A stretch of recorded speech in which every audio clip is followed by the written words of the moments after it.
Welcome to the Rational Egoist. I'm your host, Michael Liebowitz. As is often the case, I read very interesting articles and decide to have the authors on the show, and this is a case in point. I read a fantastic article about why it's important to analyze the possible negatives when we're making decisions. And today's guest is the president of Thinking Directions. She teaches managers and other professionals how to use targeted thinking to solve problems faster, make better decisions, and get projects finished. And of late, she's really been working on happiness, how to achieve happiness. And she's also an objectivist.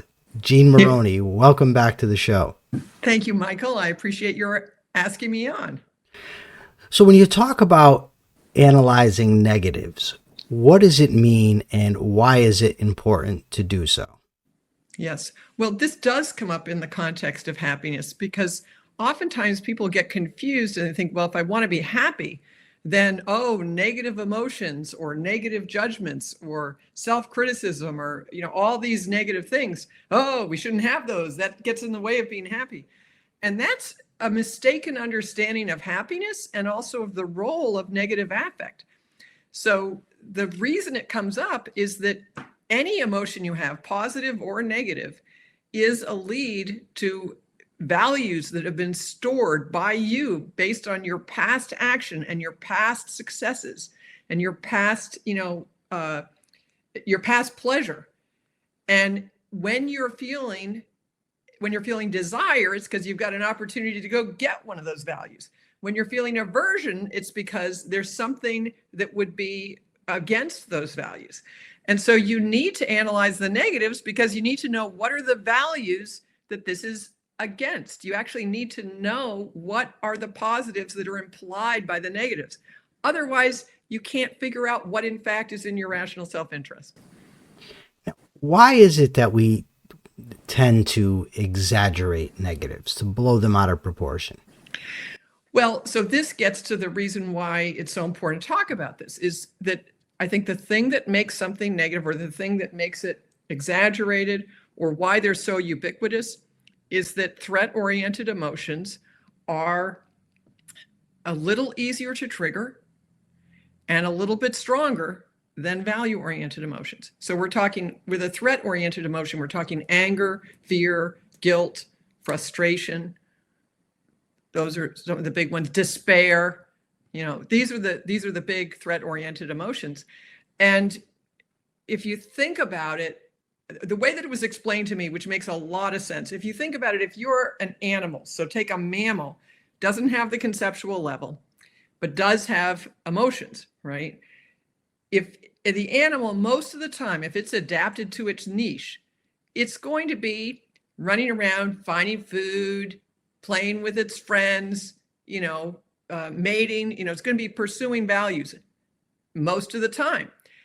Only occasionally will a predator come on the scene, right? If there were predators all the time, this animal would not be adapted to its niche and it wouldn't survive. So it's only occasionally that predators come on the scene. And that's, I think, the biological reason why threat-oriented emotions tend to be stronger. And this is like an observed fact. There's a very good book called Changing for Good by a fellow named Prochaska and his team. And I can't remember, there's 3 authors, but Prochaska is the first one. And one of the things he talks about is if you want to make a change in your habits, you actually need twice as many good reasons as bad as things you want to get as things you want to avoid. And that's because the emotional strength of the threat-oriented emotions tends to be larger. So they actually need more to offset them. So it makes sense that the first things that occur to us are the negatives. And that's why it's so much easier to criticize someone than it is to figure out what they're doing right and give them constructive, encouraging feedback.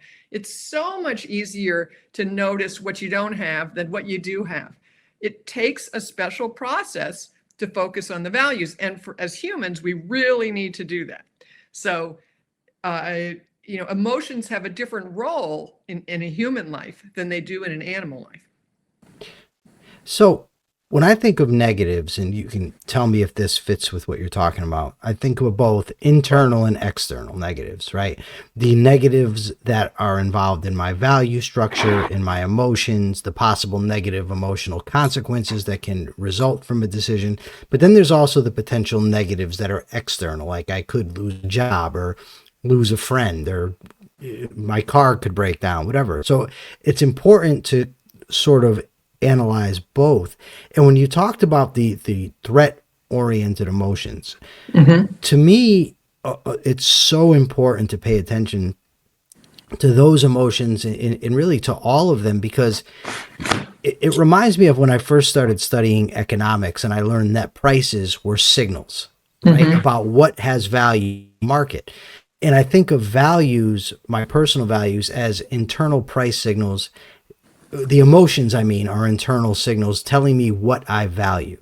So if I get an emotional response to something somebody says, somebody may make a joke about my chipped tooth. And now if that upsets me, and I see, well, I must care what that person thinks or what the people around me think. Maybe I'm sensitive about my tooth.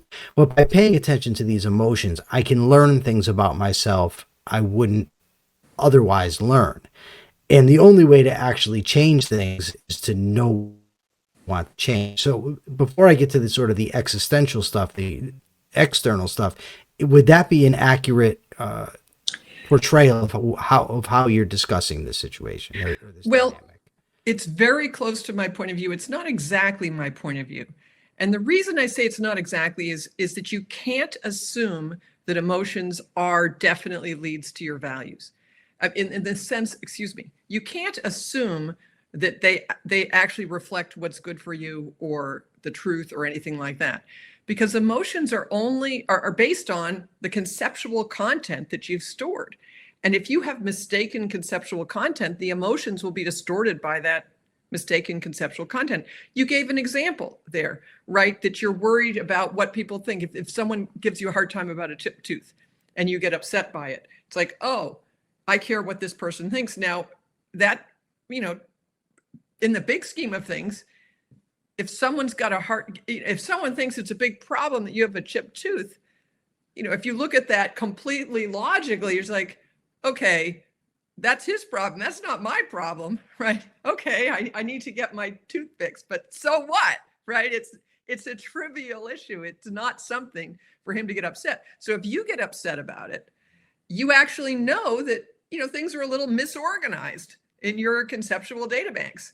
Now that is helpful because you do need to know, you need to have self-understanding about what is your knowledge, what are your skills, what are your values. And if there is something that is, say, not in alignment with your conscious convictions, you want to be able to notice that so that you can go by what you think is true, which is not worrying about the guy who's making these silly criticisms. And so I totally agree that you need to introspect all emotions because you don't know which they are. And it's one of two things. Either there's really important information here you need to pay attention to, or there's actually some slightly mixed up thinking from the past that is causing this emotion, that this is your opportunity to sort it out. And either one of those warrants introspecting what that emotion is. So let me just clarify. When I said that the emotions are assigned to values, I mean at least two senses the word value can be used. What I value and what actually has value for me. And the two aren't always in alignment. So I can value things that aren't actually valuable to me, can be of a detriment to me. So when I talk about emotions indicating my values, I'm not saying they indicate it in terms of what's actually good for me, just in terms of what on some level I find to be important or right. I hold to be important, but I could be very badly mistaken in that assessment. Yes, well, and I mean, we agree about that. Part of the problem here is the terminology. Right. Mm-hmm. So I would say that something that is really actually not good for you at all, that you want for. So here's something. This is not you, but there are people who have, in effect, a desire to destroy things. Right. And I would not call that a value, actually. And then the other thing is, if there's a real compulsion for something, Like let's take a real simple case like like a compulsion for eating. There, I would call it actually a defense value because it's a value that's clearly been dramatically increased in its intensity or strength relative to what makes sense. So I mean, there are different terms you can use for the different things, but it does take introspection to figure out which these things are. So we're not in some kind of fundamental disagreement, but there is an issue of how do you talk about these complex cases, sure, and not get your wires crossed. So we're in alignment, yeah. But so yeah. The basic point is that if we wish to know ourselves, we have to pay attention to all of our emotions, right? Not just some of them. Right. And let me also add one other thing. This is not, you didn't say this, but when you said there are internal negatives and external negatives, one of the things that I think is really important is to recognize that feeling bad, although we want to, we will have emotions about emotions, right? You do not want to feel bad. So you'll feel an aversion to doing something that you think is going to make you feel bad.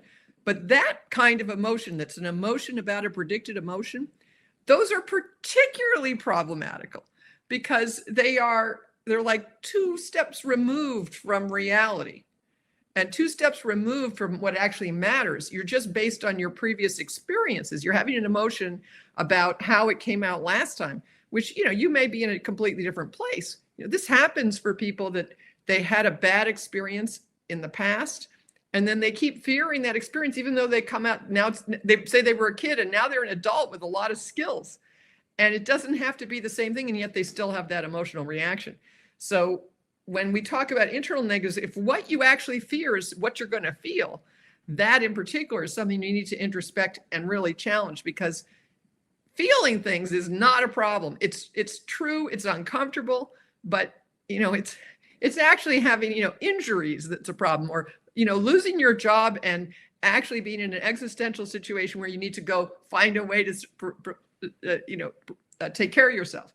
Those are things that need problem solving. That, I might feel bad. That's not actually one of the things that's one of the kinds of conflicts that dissolves when you really look at it. That's an excellent point. And I have a little bit of OCD. I tend to obsess, and it leads to a lot of anxiety. And one of the things that I had to learn not to do was I would not only have obsessions about things, but then I would obsess about the obsessions. Right. And I would sort of judge myself. Oh my God, I'm a horrible person. How am I ever going to get over this?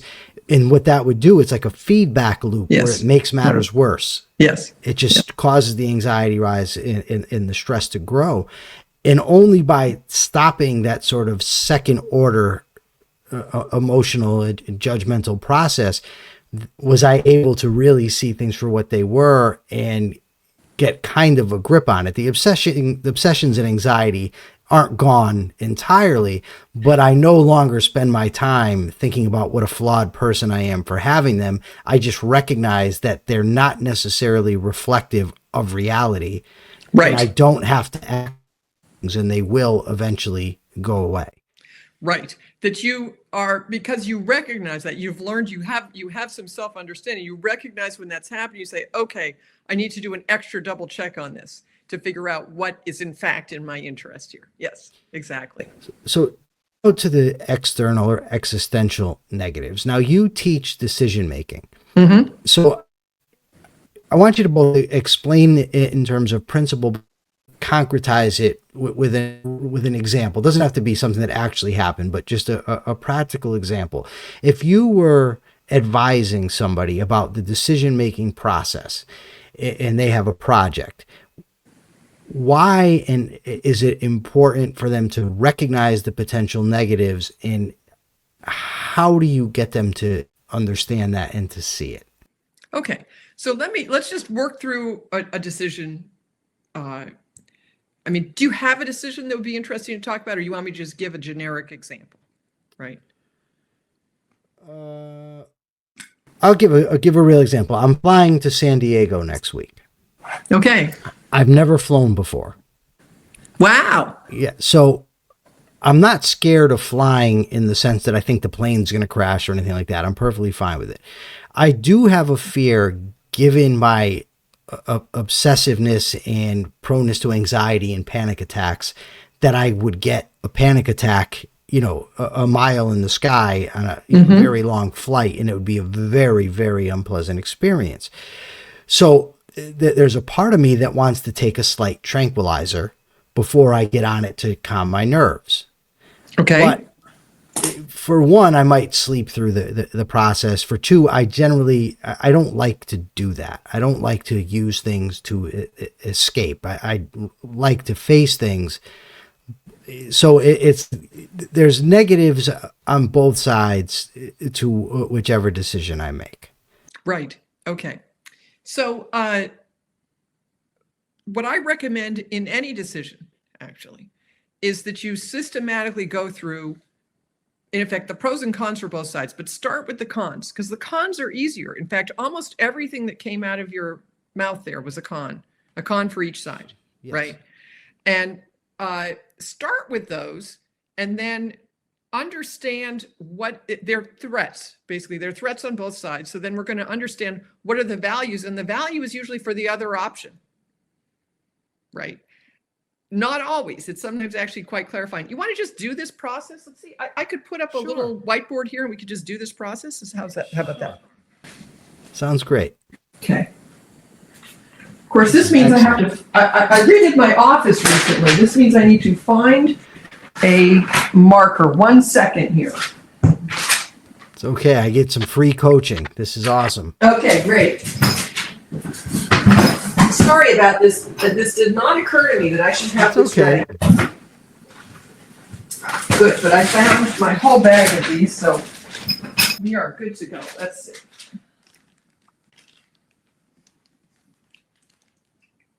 Can you see that pretty well here? Let me sure adjust the angle a little bit. Okay.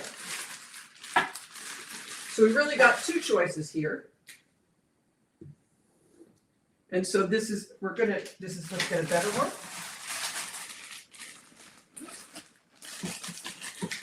So we've got with trank or no trank, right? Okay. So let's just start by making sure we know what the negatives are. So the negative of no trank is might have a panic attack. Yes. What are the other negatives of no tranquilizer? Well, that's really it. My concern is to have the panic attack. One will be extremely uncomfortable for me, but I also might ruin the flight for my girlfriend and maybe people that are near us that hear me freaking out. They might freak out. I mean, I don't know how. I mean, I could think of a lot of things that could go wrong, but they're very unlikely. So I try to keep it just to what is really, right. A possibility, and that is to ruin the experience for myself and my girlfriend. Right. For self and others, right? Yeah. So it might have a panic attack, will be very uncomfortable, ruin flight for self and others. Okay. Yes. And then if you have the trank, what are the negatives of that? I could fall asleep and miss the entire experience. Okay. I could feel badly about myself for giving in to the sort of escapism. Okay, so criticize self for self-criticism, yeah. I can't quite read that. I can't quite read it. I don't know if you want to bring it closer or if you just want to tell us what it says. Let's try this. I'm just trying to write down what you say. Can you read it here? Is it just my writing is not big enough? Yeah, it's fine. As long as you can read it and explain it, I think it's good. Okay, so let me make, is it the writing is messy or the writing is too small? The writing's a little messy. It's too far away, but I think it's okay. All right. So I'm going to put this a little closer. I'm going to put this. Yeah, it is too small. You're right. It is too small. You can't see it. Okay. But what I'm doing is I'm just making a list of each one on both sides, right? Okay. So you miss the experience. You criticize self for what? Not having cured yourself of panic attacks? Yeah, I don't. Escapism, weakness. Okay, weakness, escapism. There's also the part of me where, although it's been a long time, I do have a history of abusing drugs, and so that's in the back of my mind as well. Afraid it will become a routine thing. I know it won't, but the thought is nonetheless there. Oh, okay. So you have the fear, even though you don't believe it's true. Okay. Yes. Fear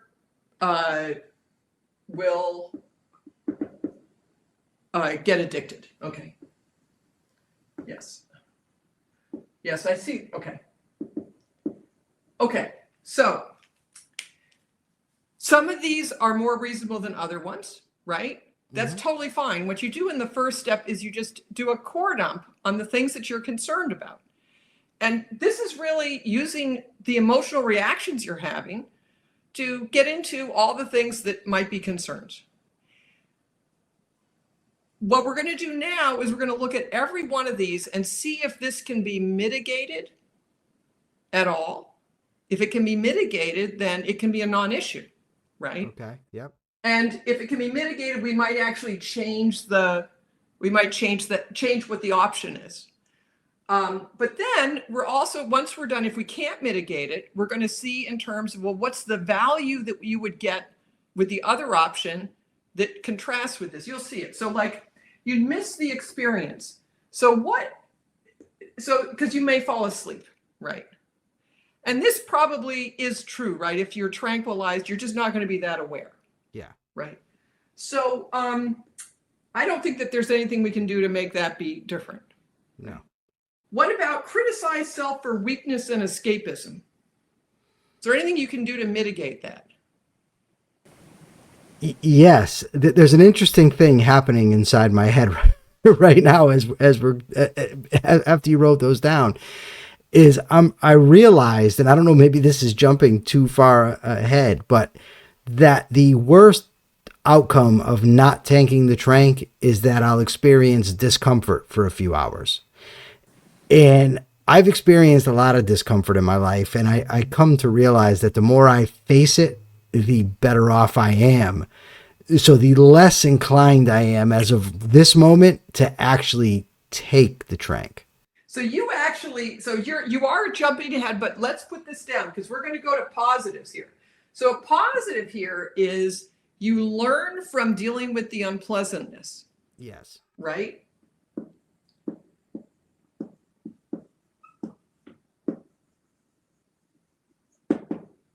So what's really interesting there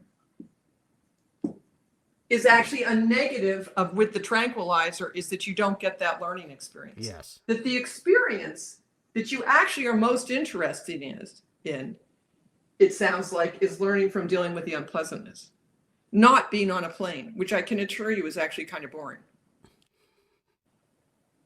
So this is actually wrong. This is not a negative of with the trank.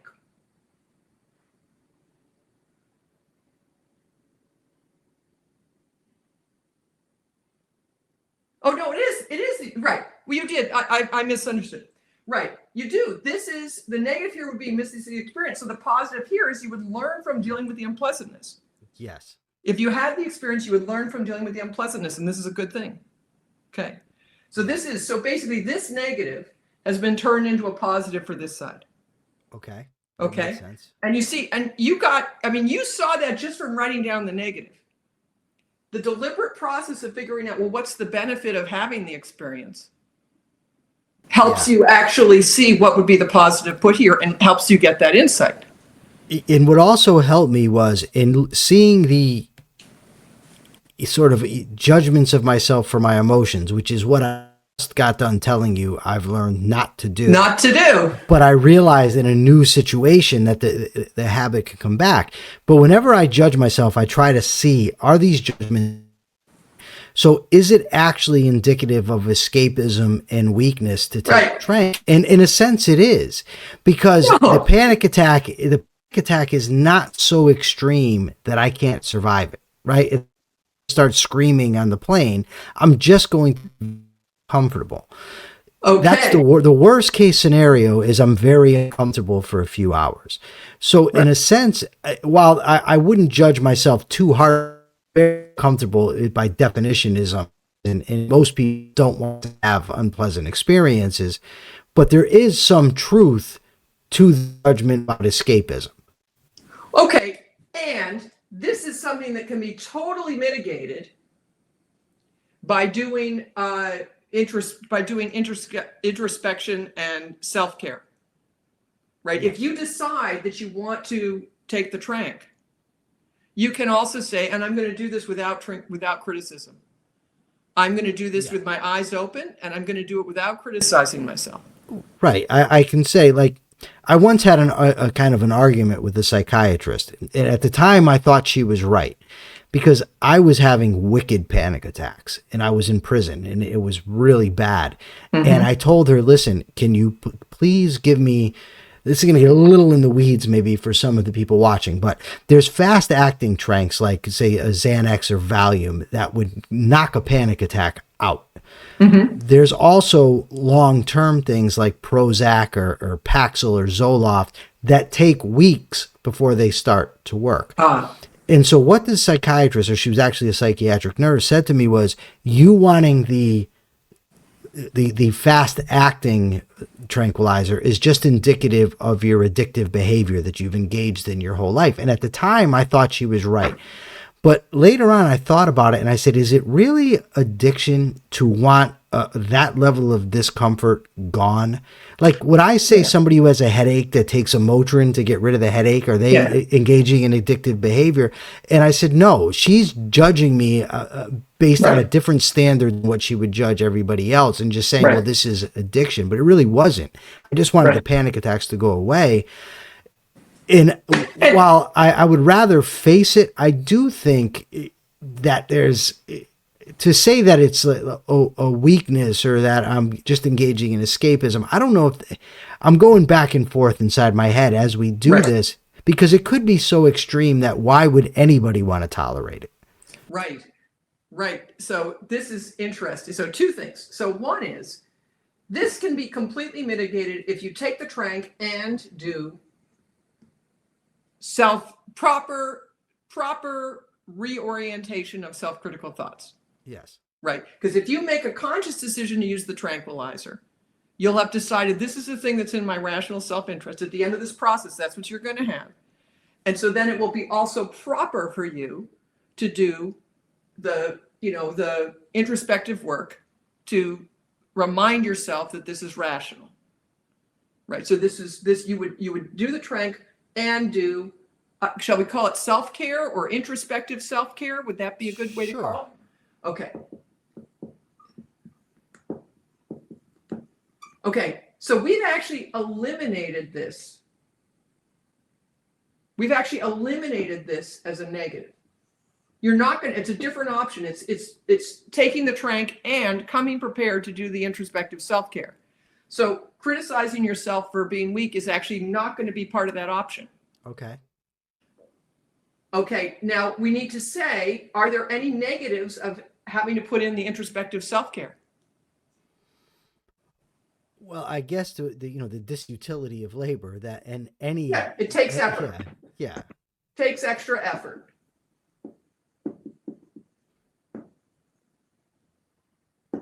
Right.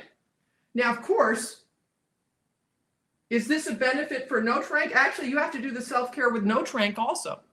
That's true. So this is actually not a criteria that distinguishes between the two. They cancel out. Yeah. They can't. Both options. If you take the trank, you're going to need to do introspective self-care. If you don't take the trank, you're going to need to do introspective self-care. So that's actually not a desiderative issue. Okay. Got it? So let's look at the next one. Fear you will get addicted. Yeah, that's not really there. I don't really. So this is also something that if you do the introspective self-care, this fear will not actually be operative. Yeah, that's true. Okay. All right.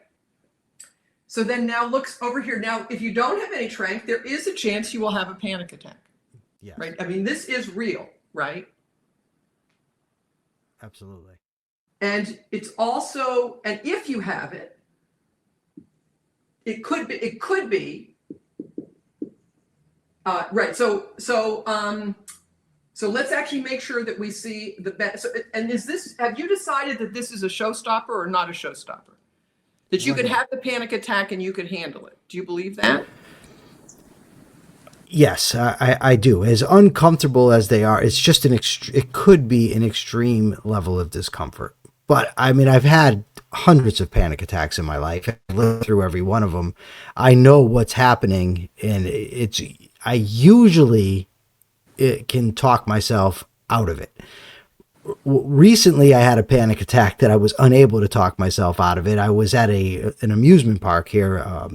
I'm in Connecticut. It's in Massachusetts, Six Flags. And there was a water slide that we wanted to go on. And it was very, very high up. And the stairs and the entire edifice was built out of wood. And about 3/4 the way up, I got it into my head that this was unsafe, that there's no way that I could attest to the safety of the staircase. And I started to think, what if the wind picks up and this thing collapses? No. And then I'm looking around at other people and I'm like, why is nobody else worried about this? Now, I was with my friend and I were chaperoning another friend's young daughter and her friend. So I had the wherewithal. I wasn't going to freak out in front of them. Right. So I was able to withstand it. So it would ultimately turn into about 20 minutes of discomfort. By the time we got to the top and went down the slide, it was a great experience. I got to the bottom and it was completely done. So as horrid as it was, and though I couldn't talk myself out of it, I mean, ultimately I lived. It didn't kill me, and I can tolerate it. Right. So you actually have more confidence as a result of having tolerated that you can tolerate the next one, is part of what I'm hearing. Yeah. And so, when you first talked about this, you were giving a scenario where you would be, screaming and upsetting all the passengers and stuff. Yeah. And what I'm hearing is you don't actually think that'll happen. No, I don't. And I've also rethought making the experience, unpleasurable for my girlfriend, because truth be told, she would love to comfort me if I was having a panic attack. It wouldn't hurt her. She would just try to comfort me and make me feel better. It wouldn't ruin anything. So that was just great. A fabrication. So this one, it turns out to be false. Yeah. So like, as I said, negative emotions tend to trigger this stuff. In this case, a bunch of the negatives turn out to be not actual issues when looked at. Right. So you don't actually think there's any chance of ruining the flight. No. And so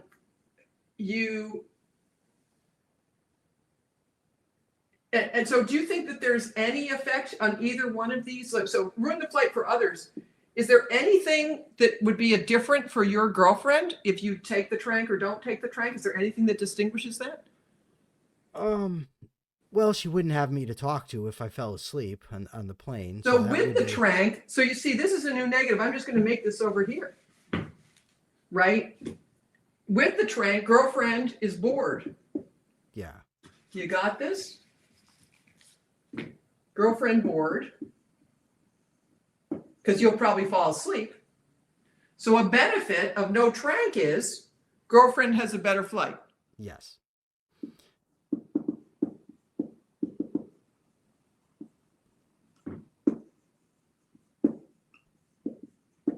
Who knew that was going to come up? I didn't. So might have panic attack is real. And so that we're gonna say that one of the benefits of no trank is no panic attack.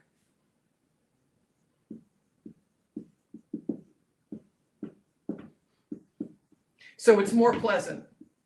More pleasant. Right. More pleasant.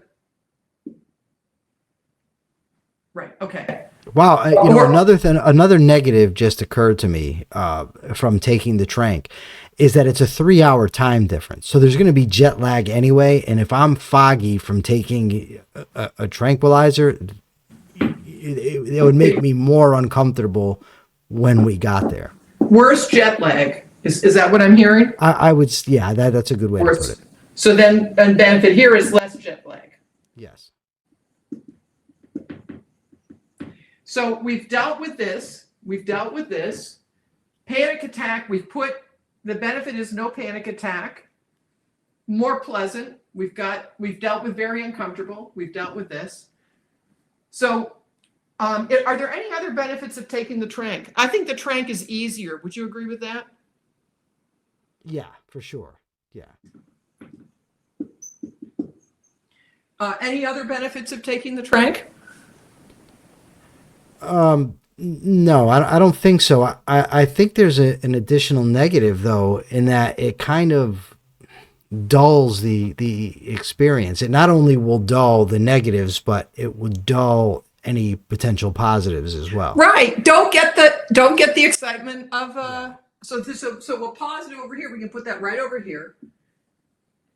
Remember first flight. Excitement of first flight. Yeah. Everything's new, right?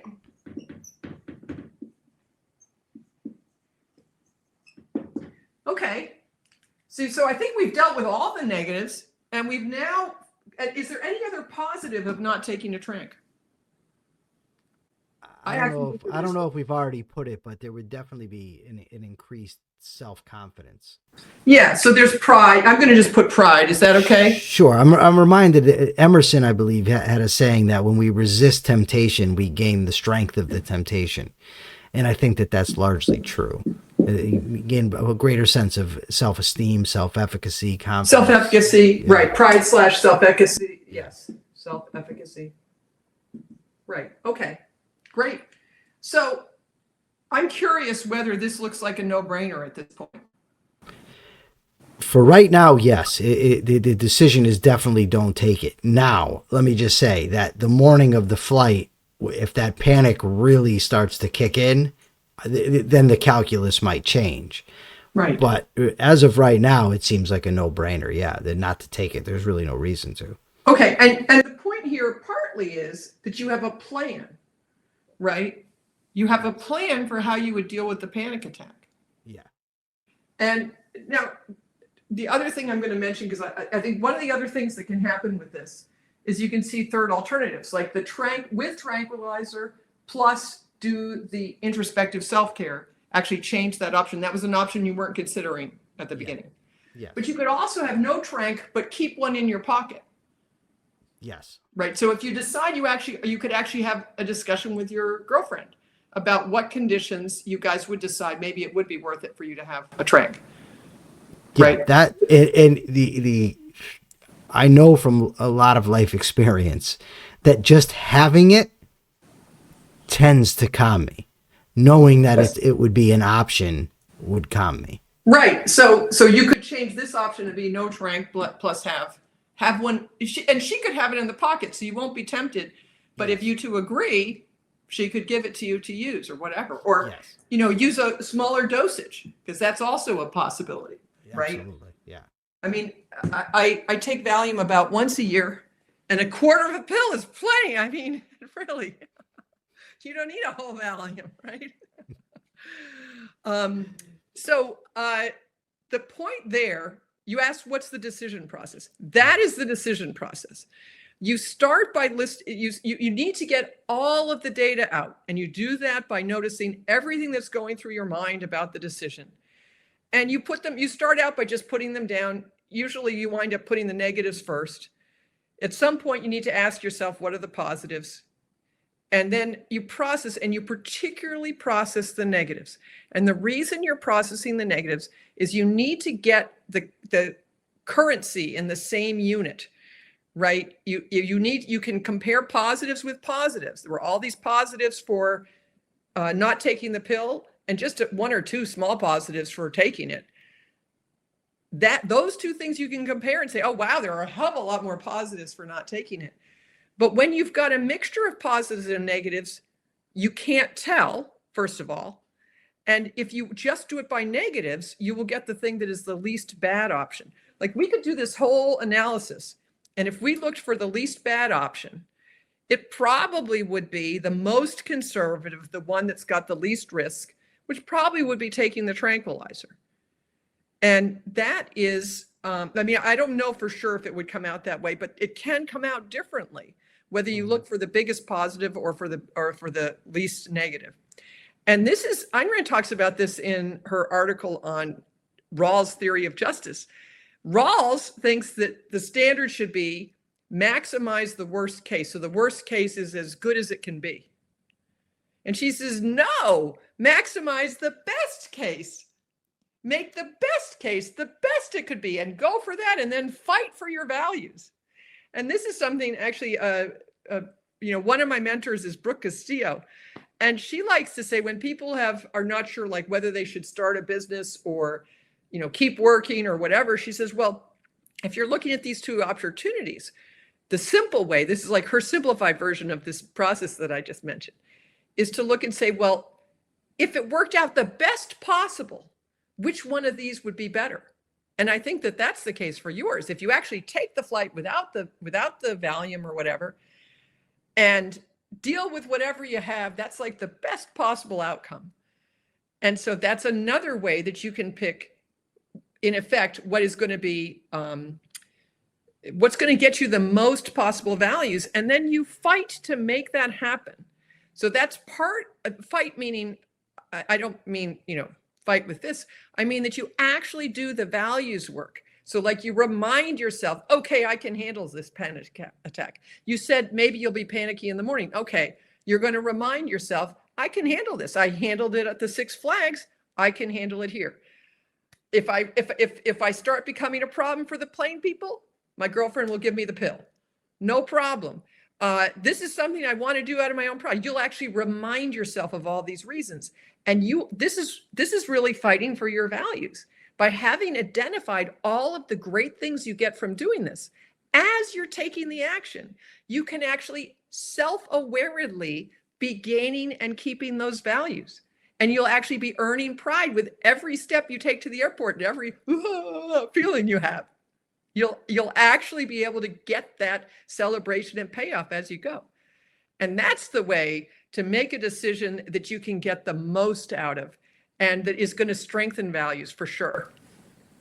So it seems like it's almost like if you were to isolate this thing and break it down, you would say, well, you would compare things along negatives versus negatives. Which one has more negatives? You would also say which has more potential positive, and kind of throw the whole thing together to get, and it all happens, I guess, simultaneously. It's not like you actually do this. No, that's a process. That's no-go decision. This is in Do What Matters Most on my in the Thinking Lab. This is a process I teach. And if you have more than two decisions, if it's not just go, no go, then you actually use cards. It's called decision cards. And this, you don't need this process for any old decision. Usually, for a lot of things, you can just write a pros and cons list and it's obvious, right? Yeah. But if you have a difficult decision and you are not sure what is in your rational self-interest, I recommend this systematic process. And it's put down the negatives for both sides. For every negative, really look at it and see if it's a showstopper, or can you mitigate it? And I'm just going to put this in. One of the things that you actually need to do when you are making a decision is remember that you always do have a choice. So sometimes people think like, well, I have to pay my taxes. Well, I don't have any choice about that. Sure, you have a choice of not paying your taxes. There is a choice to not pay your taxes. Now, the reason you think you have no choice is because the negatives of not paying your taxes are really bad. And so you need to actually do that comparison. And this is one of the ways you can get yourself behind and committed to, say, doing something a little unpleasant, like paying your taxes. Because the downside of not paying your taxes, like being in lawsuit with the IRS or going to jail, these are really horrible possibilities, much worse than getting clear on your finances and paying some money. Right? But the positive is things like autonomy and awareness of your financial conditions, and you actually can figure that all out by doing this process. See, I love what you just said about choice, because oftentimes I hear people, and I'm certainly not innocent of it myself, say, I don't have a choice. Right. This is a lesson I learned. I think I was 21 years old. I was first incarcerated, and I was in an anger management group. And the question came up, if you have a cellmate who's kind of bullying you, do you have to fight him? And every member of the inmate population that was in there said, yes, you have to. You don't have a choice. And the counselor kept saying, no, you do have a choice. Right. And I was there with everybody else. No, you don't. And years later, I realized, no, you do. You may not like the choice, and you may decide, no, I have to fight, or no, I want to fight because of the negative consequences of not doing so. But you do have a choice.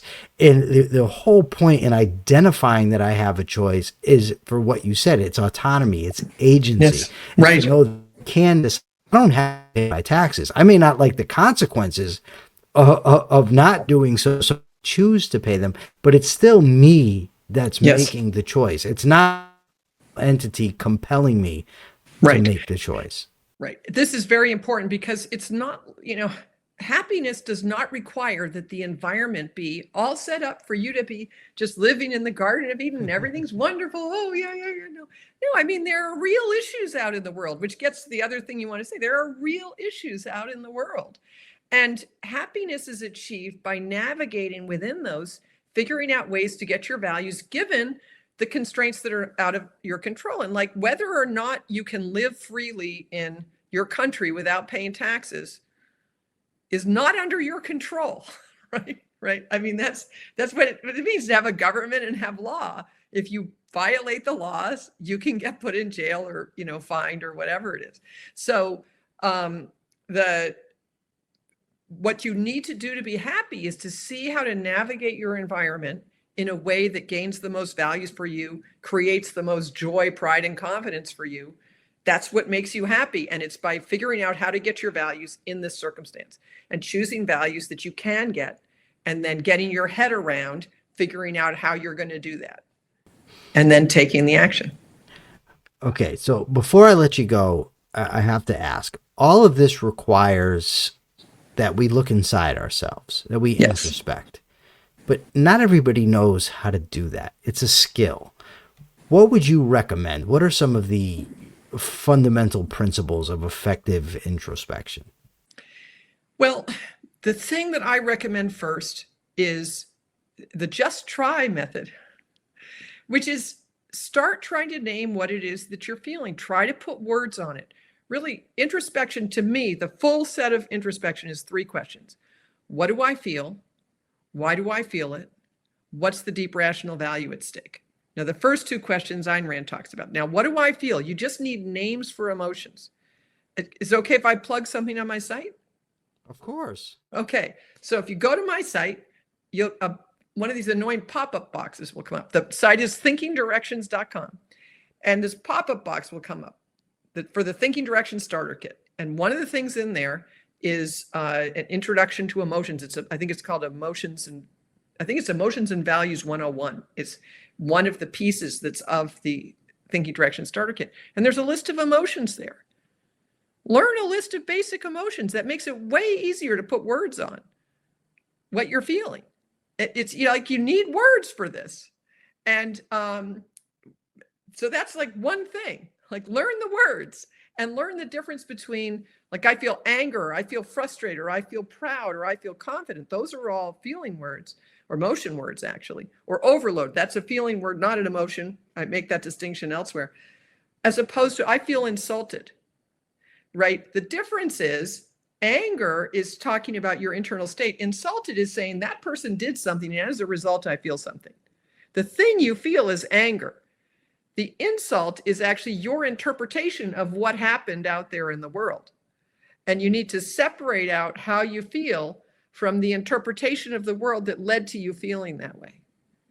And because that's the second step. The first step is, what do you feel? I feel anger. The second step, why do I feel it? I think that guy just insulted me. That's why you feel it. He should be paying more respect for me. Now you've got to the deep rational value, which is mutual respect. When you understand, when you separate those 3 things, the feeling, the evaluation that gave rise to it, And the deep rational value, which you really want here, which is, if you can do that, you actually don't need any more complex process of introspection. Now, I have to say I cheated a little bit here because nobody knows what deep rational values are. But there are things like respect, consideration, those would be social ones, connection, cooperation, alignment, those would be social ones, clarity, understanding, that would be a mental one, direction, efficacy, those are mental ones, honesty, integrity, justice, those are, moral virtues, health, play, those would be under quality of life. So when I say a deep rational value, I mean a really basic thing that everybody can understand is a good thing. And that's the key to introspection, is to recognize the difference between the feeling and the thought that gives rise to it, and then realize that this is getting to something deeper, and naming the deeper thing, that really is what opens you up and gives you options. I got that. The idea of deep rational values I got from Marshall Rosenberg. He calls them universal needs.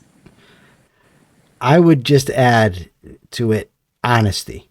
Yes. A person, I mean, it's kind of implied that you're going to be honest, but I just know from being a beyond flawed person, doing introspection can be very uncomfortable. But the honesty is imperative, because you can't change something if you don't acknowledge it. And I'm always strengthened by a quote from Ayn Rand when I do this, when she says, "I'm not brave enough to be a coward. I see the consequences too well." Hear, hear. And that always guides me. Jean, this has been an excellent interview. The article is excellent. Your blog is excellent. Thank you so much for being here and for guiding me through the thinking process in regard to my trip. That was an unexpected benefit. Well, I hope you have a great trip and a lot of fun on the plane. So do I. So where can people find you? Where can they find your work? Sure. My business is Thinking Directions. So my website is thinkingdirections.com. That's thinking with using your brain, and directions, more than one direction, north, south, east, and west. Directions, thinkingdirections.com. As I said, on the homepage, you should get a pop-up for my Thinking Directions Starter Kit. If you want to read that article, it will be on the blog. That's one of the tabs, is the blog. And it was, I've forgotten the title of it. It's Analyzing Negatives, I believe. Analyzing Negatives, right. So it's still probably near the top, because I think it was the last article that I published. I think it was last weekend, wasn't it? I'll tell you in 1 second. It was from December 22nd. 2 weekends ago. That's right. Last weekend it was Effort St. Swithin's. And it was called 3 Misconceptions Concerning Analyzing Negatives. Thank you for knowing my own website better than me, Michael. I really appreciate that. And I really appreciate having me on here. We always have a very interesting conversation. It's been great. Thank you so much. All right. Well, for now, this is the Rational Egoist signing out. I'm Michael Leibowitz. Till next time.